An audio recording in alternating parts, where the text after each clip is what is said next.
You like to ask questions, don't you? Good, because from time to time I like to answer them. I'm Chris Cuomo. Welcome to the Chris Cuomo Project, where you give me feedback. I interpret what's going on around us for your use, and sometimes you want to ask more, so let's get after it.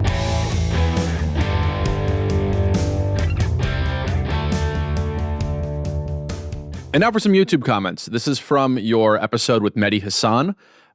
These are all the most liked ones. This first comment has 914 likes. The next one is 455 likes. The next one is 194 likes. Sorry, Chris, you can't sit in the middle on this one. Mehdi is spot on. Chris, you need to wake up. Mehdi is absolutely correct, and I will be watching Zateo. Chris, I just spent the last 10 minutes reading your viewers' comments, and by far your audience agreed with Mehdi Hassan. Hopefully this gives you food for thought, because you can't sit on the fence where Trump is concerned. I've never sat on a fence in my life, figuratively. I have no ambivalence about Trump. I invited Mehdi on because I encourage people to hear what he has to say. I wish him every good fortune at Zateo. That's why I had him on. It was not a debate. I think the problem for Mehdi and many on the intellectual left is that they come off very condescending and arrogant and out of touch with the people that they're trying to persuade. And I think he's a great boost to people on the left and to anti-Trumpers, and I think that's fine. I just don't think it's helpful in getting us to a better place. The left has been winning arguments and losing leverage in our government and in our elected politics for a while now. And I'm very pragmatic, meaning if it's not working for me, I rethink it. And you guys aren't doing that. You are on the verge of losing to Trump when he should be weaker than ever, and he should be as easy to beat as me in a 100-yard race against an Olympian. You see what I'm saying? This guy should be a layup, and you have your hands full. What does that tell you?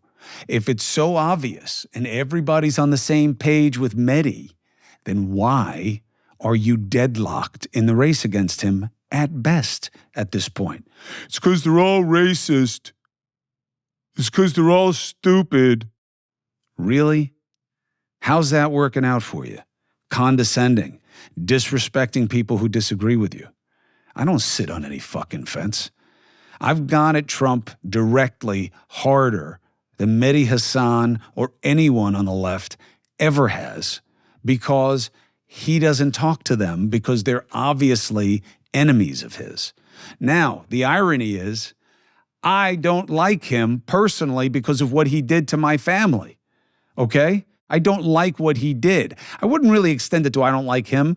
That's not sitting on the fence either. It's I don't invest that kind of energy in things, like to have an opinion, to have a feeling about him. I just don't like what he did because it stressed out my family and it was unnecessary.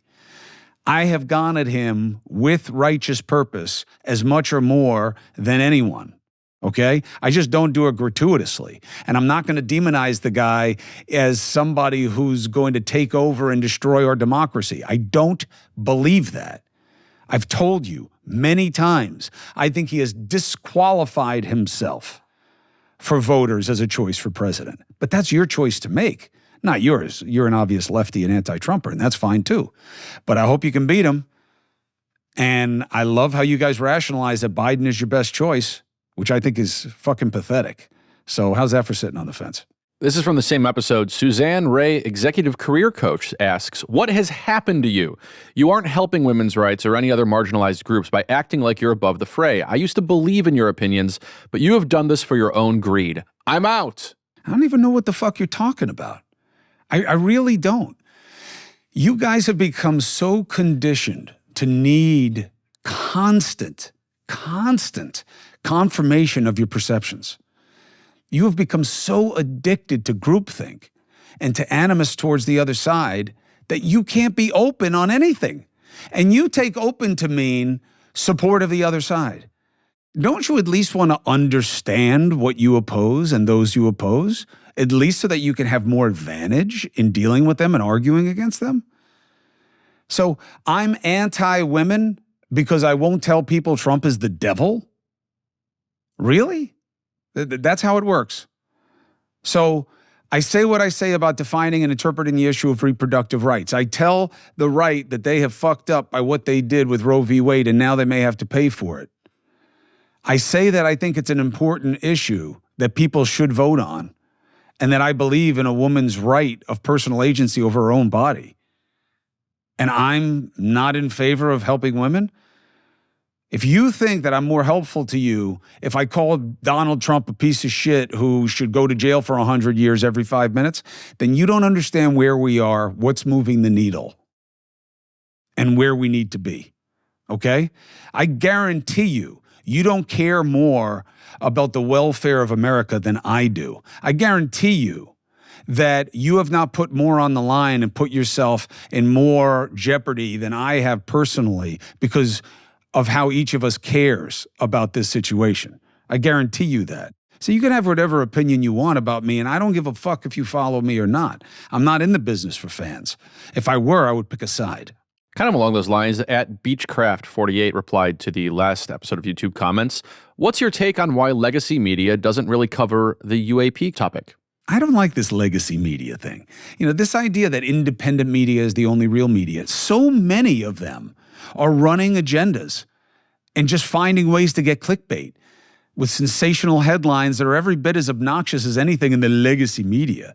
I don't know why you see having a big organization with lots of rows of professionalism and checks and quality control and accountability as a bad thing. Look, I'm not against independent media.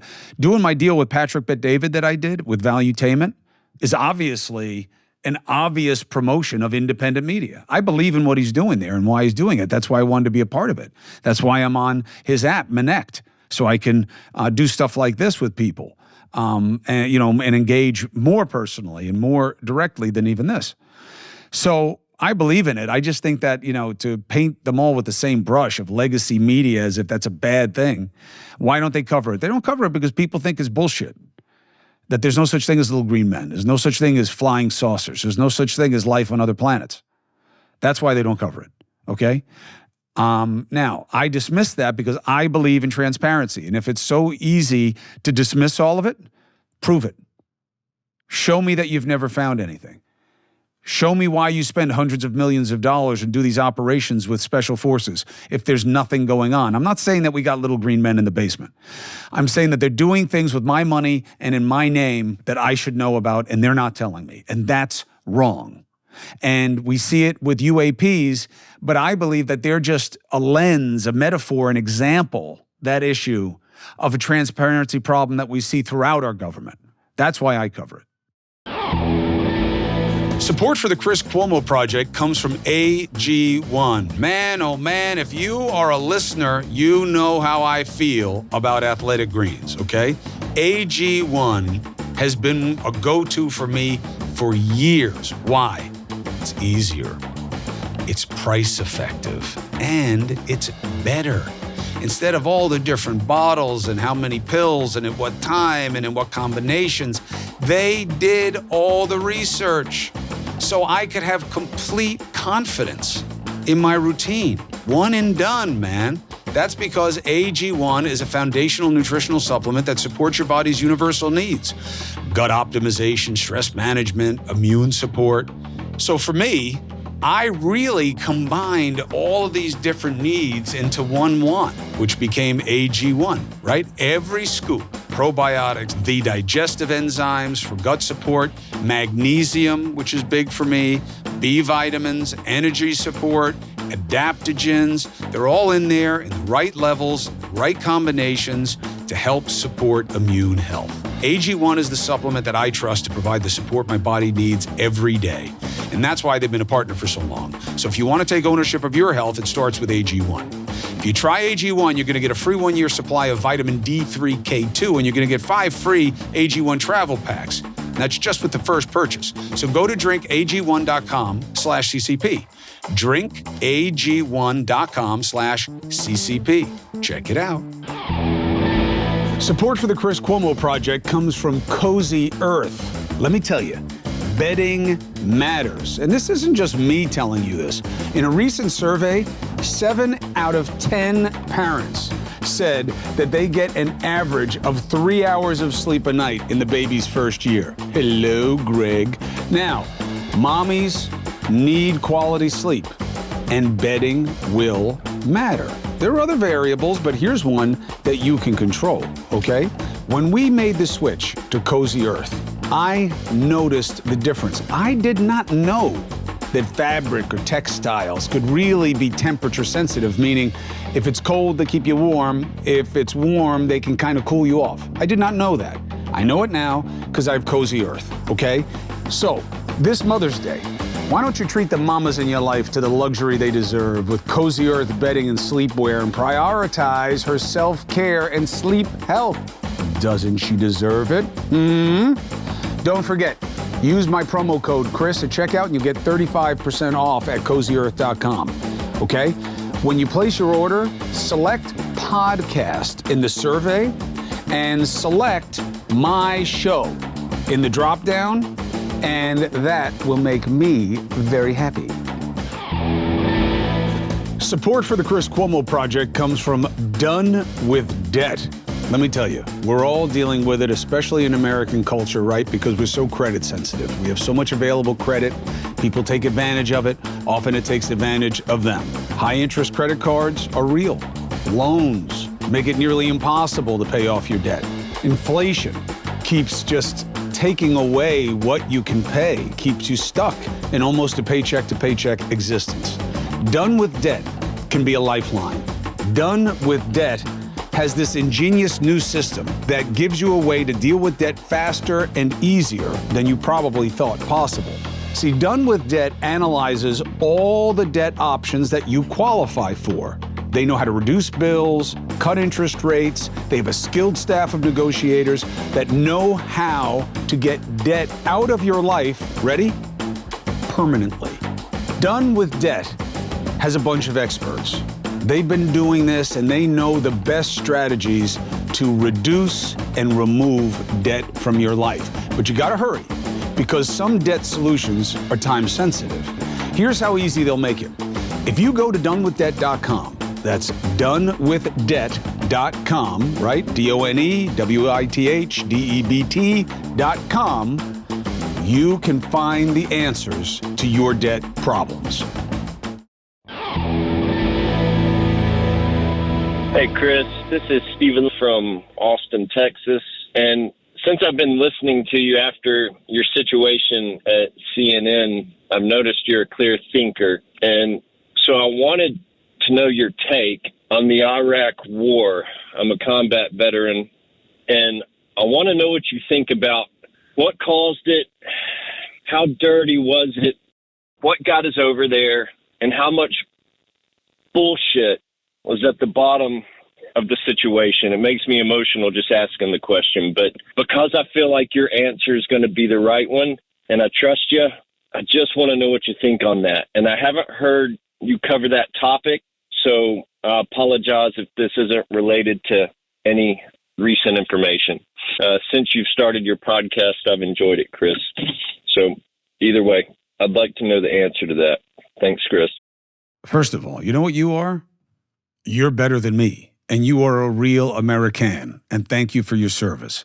And I get your frustration, and I hate that you have to deal with this tortured notion that you put so much on the line in the wrong place for the wrong reason. Now, I don't think that that's fair to you and your commitment because the baseline measure is, were you acting in good faith? Were you doing what you were asked to do and doing it the best you could?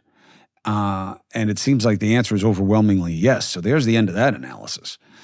You are not in any way painted by the overlay of politics and choices that went into where you were asked to serve and supposedly why, okay? Now, do I believe that post 9/11 we did the right thing the right way? No. I think what we did was easy. I don't believe the whole petrodollars kind of conspiracy theory that's out there about what this was really about. I think this was about vengeance. And I think this was about going after a known bad guy in a way that was easy with assured success. And I think that it was easy to know that the people who hit us on 9/11 were neither organized nor, populated from Iraq or by Iraq. And I think they knew that. And I think the yellow cake thing was bullshit. And I think they knew that. And I think it submarined a guy who could have been president of the United States in General Colin Powell. So I think that they could have easily known that Osama bin Laden and al-Qaeda was not a Saddam Hussein creation, nor were they under his control in any real way.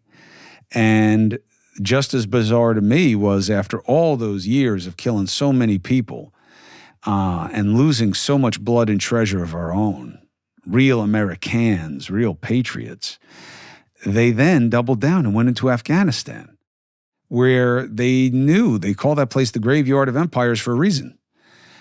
So that's my take. And it's also part of the legacy of that. It's why Congress is so quick to let a president do whatever the hell they want whenever it comes to military powers, because they feel they got burned by that vote on the war and they don't want to own it anymore. They benefit from the upside of any good outcomes of military action, and they don't own any of the onus or responsibility for bad choices. So they've allowed presidents to have power they weren't supposed to have, not under the Constitution and not under the War Powers Act of 1973. So I thank you for your service. All that matters in the analysis that matters most, which is how do you feel about it? But how I feel about your involvement is that you did it for the best of reasons. And that represents the best of us as far as I'm concerned. So your conscience should be clean. Hi, Chris. This is Angela calling you from Rochester, New York. I was wondering what your thoughts are in regards to student loan repayment or student loan forgiveness.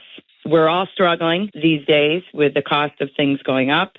And unfortunately, my husband and I had to take Parent Plus loans. And when they went back into effect, the repayment plan on my loan was $976 a month.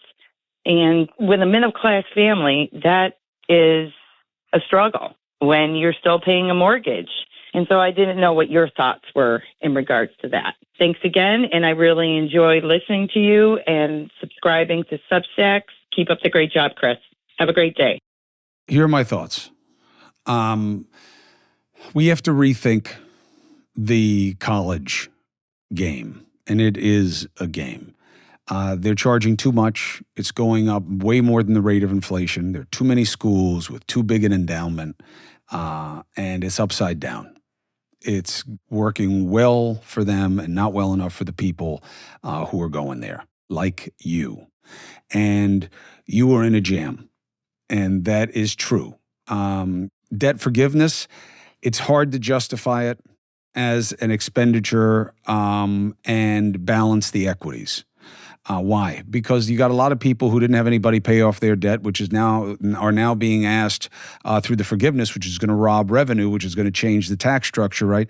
You're basically asking people who didn't get that kind of help to help you. And that's going to be a tough sell. And I think we've seen that so far in the kind of wide rejection of Biden's plans. Now, that said, that doesn't mean that we should walk away from the problem. Again, I think that we should talk about what college is worth, what is available in alternative paths to employment, like skilled labor and starting businesses, and how that's encouraged. Most of the open jobs do not fall in the bachelor's of art, kind of category. And we are neglecting that reality. We're blaming it on other things. We're loading up people with debt, and the system isn't working. Now, this is a common concern, but it doesn't get a lot of attention. Why? Because the parties don't perceive advantage over the other side in it. So they leave it alone and ignore it in favor of prosecuting each other and arguing over culture wars. Hey, Chris, here's a solution for this gun problem in the United States. All this gun violence shit going on.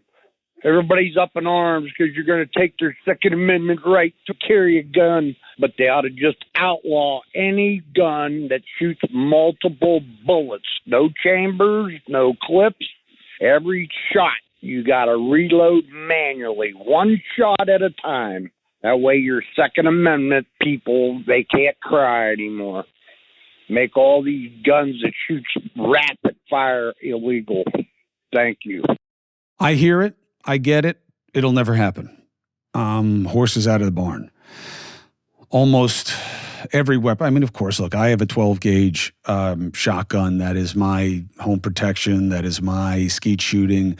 I just got an over-under that Mario's going to use. He's a much better shot than I am. He doesn't understand that the only thing I've trained for is to put a hole in the center mass of somebody who's trying to hurt my family. He's much more specific with his shooting. But the availability of semi-automatic, pull and repeat firing is in so many different weapons that the horse is out of the barn. It's not going to happen. And I think you have to deal with the practicalities. I really do believe that the answer, large capacity magazines and stuff like that, sure, I get it. But the reason that these whack jobs that do school shootings use the AR is a little bit copycat syndrome. And there's such a wide range of things that fall into that. People think AR stands for assault rifle, and that's why they use that, but it actually stands for Armalite style rifle. And it's a very wide range of products that have the same basic features. And we really have to focus on who's getting the weapons more than the kinds of weapons. Like, you can't have machine guns. That was along the lines of your own thinking. That's why they made machine guns illegal.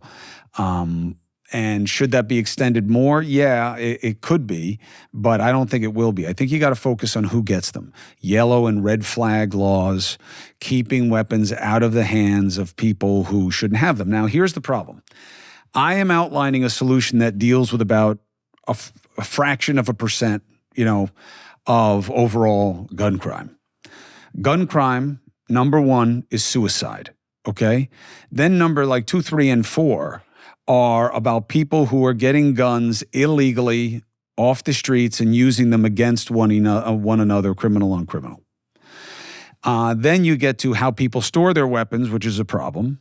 And then eventually you wind up getting to mental health considerations and stuff like that. But we just make more of that because they're more dramatic and they're the large-scale shootings, and we care about them more, even though there's such a small percentage of the overall problem. Yeah, I think I dialed the wrong number, but I was trying to reach CNN, and I guess I hit the Chris Cuomo one. Since you've asked, what I think about what you say now compared to what you used to say, I think that you and your team are a joke. News Nation is the place that newscasters, the good ones, go to die. So, bye, Chris. Never going to listen to you again. Peace out. The wrong number. You would think, they just, wrong number, never mind. It's like, no, she had like a message for you. Here's what I don't understand. Her name is Barbie, by the way. Barbie. Great. That's perfect. Yeah. Here's what I don't understand. Why would you take the time to send a message that you have to know does not mean a damn thing to me? Why waste the time? And I'll answer my own question because I don't think you understand your own motivations. There's so many people who are so desperate to be heard. And you have this mistake that your frustration is best expressed as outrage about something. And that somehow that makes you legit, that you're part of the grievance campaign that's happening in society. And obviously you're a lefty. Obviously, anybody who doesn't agree with you, you see as a problem. And I have to tell you, it makes you the problem. I'm fine with you thinking that that's what News Nation is. You just got to ask yourself, why does the audience keep growing? In a time of contraction in the overall market, why is News Nation growing? That must piss you off. Hey, Barbie. Have you ever called the wrong number before and then just continue the conversation? Like you're trying to call She's your full of family, shit. but it's She like, knew what she hey, I'm was trying to get a calling. hold of my mom. Oh, Starbucks? Hey, your coffee sucks. Like it's such a funny She's full of detour. shit. Oh, you think she intentionally called you? 100%. Oh, so that she was lying off the top. Is that- 100%. You're accusing her of lying. Yes. Yes, I am. Well, Barbie, I don't know. This is Let's get after it, Barbie.